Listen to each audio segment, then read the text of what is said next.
Hello students, we are back with the videos of class 12 mathematics and we'll continue with the chapter 4 which is determinants, right? Last video में मैंने आप लोगों को properties of determinants समझा दिया था, right? So I hope you have gone through the properties through the NCERT textbook and today we'll solve some questions based on these properties. So let's take this question first. So I have to prove that this determinant which is x, y, z, a, b, c, x plus a, y plus b and z plus c is equals to 0. ये मेरे को prove करना है, right? So using properties we have to solve this question, okay? So क्या कर सकते हैं? देखिए ध्यान से, what we can do, taking LHS, अगर मैं इस पे एक ऑपरेशन अप्लाई करूं, रिमेंबर हम कॉलम या रो ऑपरेशन अप्लाई कर सकते हैं, right?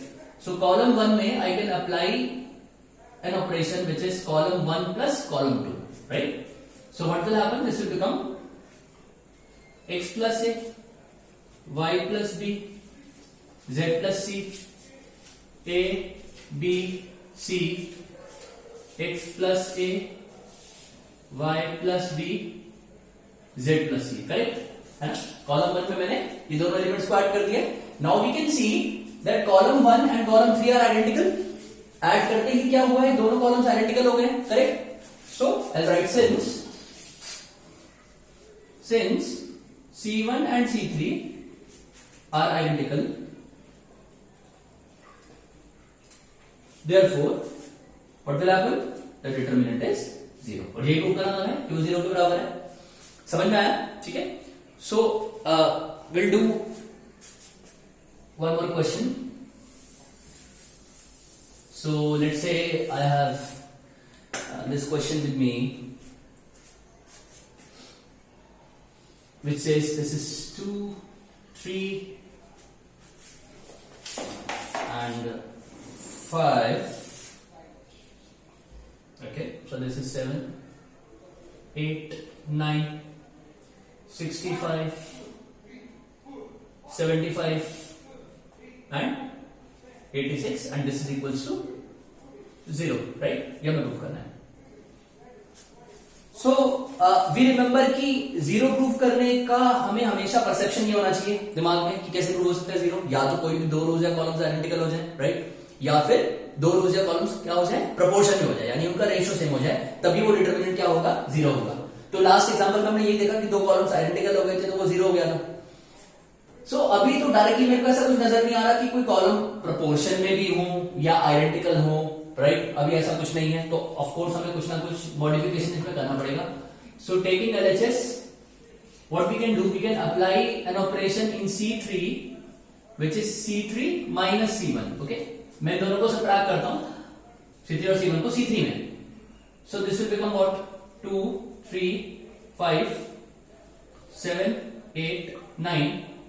This is 63, 72 and 81, correct? And now we can see कि कॉलम 2 और कॉलम 3 का जो रेशियो है कॉरस्पॉन्डिंग एलिमेंट्स का वो सेम हो गया, यानी दोनों कॉलम्स प्रोपोर्शन में हो गए. How? Because of course you can say 7 9 से 63, 8 9 से 72, 9 9 से 81, तो से रेशियो सेम है 1:9. So will say since column 2 and column 3 are in proportion,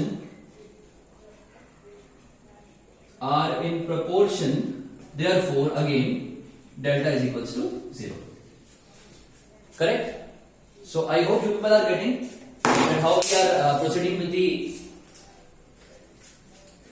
properties and how we are applying the properties actually. Let's take one more question. Suppose I have this problem with me which is 1, 1 and 1, BC, CA and AB. So here we have A, B plus C, B C plus A and C A plus B and again it is equals to 0, right. So again हमारा दिमाग वही जाना चाहिए क्योंकि 0 के equal prove करना है।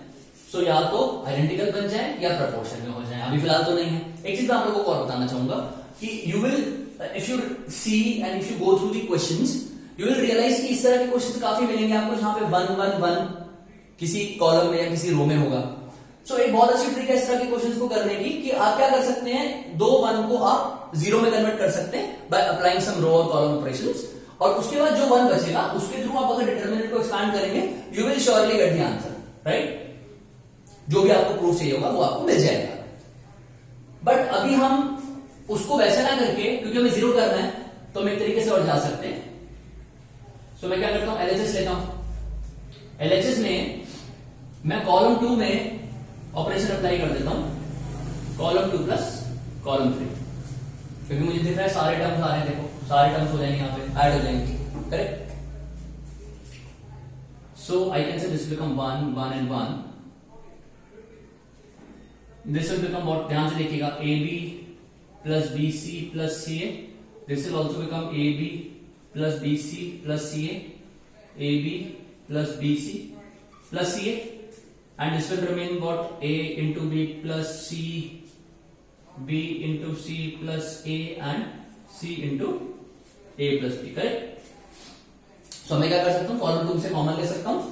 सो जैसे ही मैं ये फैक्टर बाहर लूंगा, AB plus BC plus CA, determinant में क्या बचेगा, this will become 1 1 1 1 1 and 1, and this will remain A into B plus C, B into C plus A and C into A plus B, correct. And now we understand कि दोनों columns क्या हो गए, identical हो गए। So again will write the same statement कि since C1 and C2 are identical therefore delta is equals to 0। समझ में आ रहा है? So I hope you can proceed with the questions. आप आगे ट्राई कर सकते हैं क्वेश्चंस। एंड जो 1 1 1 वाले क्वेश्चंस हैं, मैंने आपको बताया कि वो आप कैसे कर सकते हैं कि किसी भी दो 1 को 0 बना लीजिए रो या कॉलम ऑपरेशन अप्लाई करके, और जो 1 बचे उसके थ्रू आप डिटरमिनेंट को एक्सपैंड करेंगे, so you will get the answer. Okay, so I hope you will try the questions and in the next video will proceed with few more questions. कुछ और मैं क्वेश्चंस आप लोगों को करके बताऊंगा। Will take the questions of miscellaneous also. So till then आप अपना काम कंप्लीट रखें, काम कंप्लीट करते रहें अपनी कॉपीज में, ताकि हम जब स्कूल ओपन हो तो असेसमेंट के तौर पे हम उसको चेक कर सकें। ठीक है, घर पे रहिए, अपना ध्यान रखिए, वो जरूरी है सबसे ज्यादा इस टाइम पे। And keep studying, be at home only, be safe, be happy. Thank you.